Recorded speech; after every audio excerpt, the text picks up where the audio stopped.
Hi, I wanted to show you today how to derive the quadratic formula. Deriving quadratic formula is something that I still get a kick out of.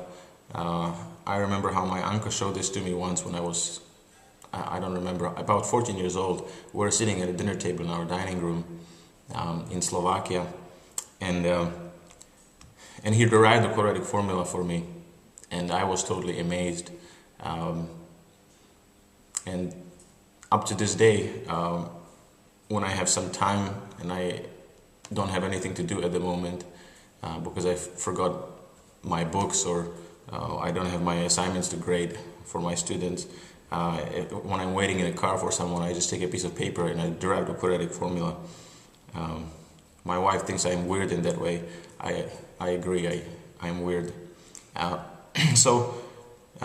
Quadratic formula, of course, is one of those ways how to solve quadratic equations. And there's more than one way how to solve quadratic equations, but quadratic formula is the one that everyone learns because it's very easy. You just have to plug the coefficients from the quadratic equation into the formula, and if you do the crunching of the numbers correctly, then you get the correct answers every time. It works every time. You can use it for any quadratic equation, and so it's very useful in that way. And the derivation is pretty easy.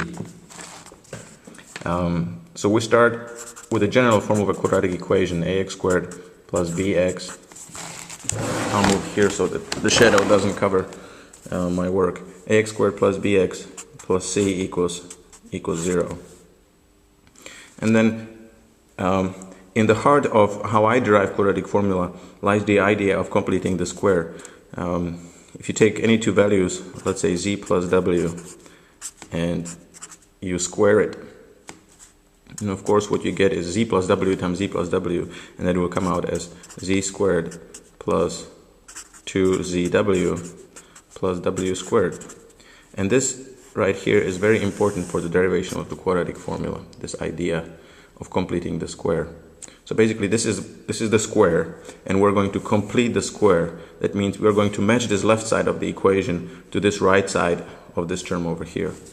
Now to do that, I would start just as I would always start when I'm solving a quadratic equation, by completing the square. So here's my quadratic equation, and I'm going to divide everything by a to get my coefficient in front of the quadratic term 1. So we would get x squared plus b over a x plus c over a equals 0. Of course, 0 divided by a is still 0. And then I would bring this last part, this last term, on the right side of the equation. So we get x squared plus b over a x equals negative c over a. And maybe you can already start seeing the formation of the quadratic formula now with this right side over here.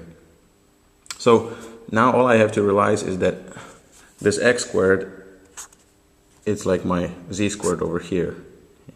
And then here this part, 2zw, that's this middle term right here. Well, if the z is my x in here, that means that this 2w is the b over a. So now to get just one w, I have to divide this term by 2. And then of course I want to square the w. So b over 2a and the whole thing squared, that's what I need to add here.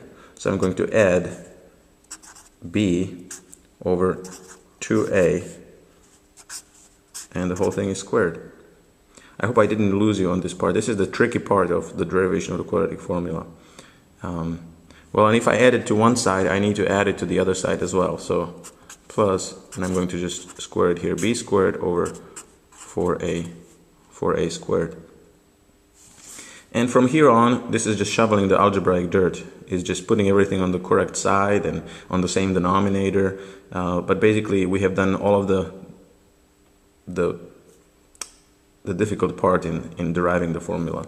So on this side now, on this side right here, we have completed the square, so we can rewrite this whole left side as x plus b over 2a squared. And on the right side, I'm going to put it on the same denominator. The same denominator here would be 4a squared. So to put this c over a on the same denominator, I have to multiply the c by 4a. So I will get negative 4ac, and you can see that term because you can see this is the term in the quadratic formula. It's already forming plus b squared divided by 4a squared. And here's the familiar term, the b squared minus 4ac right there. And then I just need to square root both sides. So we square root the left side and we square root the right side. And then of course we get the x plus b over 2a over here equals. And then on this side I'm going to rewrite this. On the top I'm going to reverse these two terms, so we get the familiar form b squared minus 4ac. And the square root is still up here. On the bottom, the 4a squared square rooted will be just 2a. And now you have to see the formation of here of the quadratic formula right there. And of course, after we square root it, this is plus or minus. So there are two solutions to this.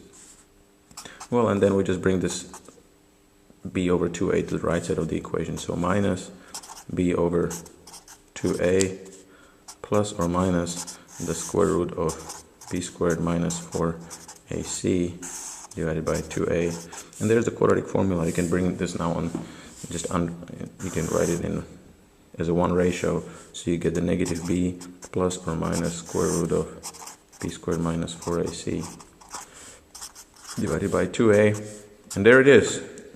There's the general form of solving quadratic equations, which we call quadratic formula. And I don't know how many years back this goes, who was the first one to do this, but it's, I don't know, I like it. I find pleasure deriving this quadratic formula, and I wanted to share it with you. So enjoy it, and try this sometime when you're waiting for someone. See, it just takes 1 page of paper. And it helps to practice your brain.